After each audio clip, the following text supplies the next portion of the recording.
ശ്രീധരൻ നായർക്ക് കട്ടിലിൽ നിന്ന് അനങ്ങാൻ കഴിയുന്നില്ല.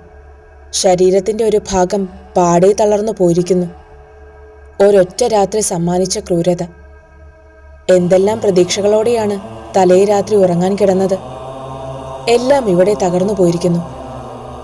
തന്റെ മനസ്സിലെ വിചാരങ്ങൾ പോലും വൈനതേയൻ അറിയുന്നു. അതിന്റെ ഫലമല്ലേ ഇത്? അല്ലെങ്കിൽ ഇത്ര പൊടുന്നനെ ഒരു തളർച്ച സംഭവിക്കാൻ ഒന്നും ഉണ്ടായില്ലല്ലോ. ഇത് അയാളുടെ വൈരാഗ്യത്തിന്റെ തന്നെ ഭാഗമാണ്. ശ്രീധരൻ നായർ എണീറ്റിരിക്കാൻ പരിശ്രമിച്ചു. ഇല്ല, ഒരു വശം മരം പോലെ കട്ടിലിനോട് ചേർന്ന് കിടപ്പാണ്. നാവുയർത്തി അപ്പുക്കുട്ടനെ വിളിക്കാൻ ശ്രമിച്ചു.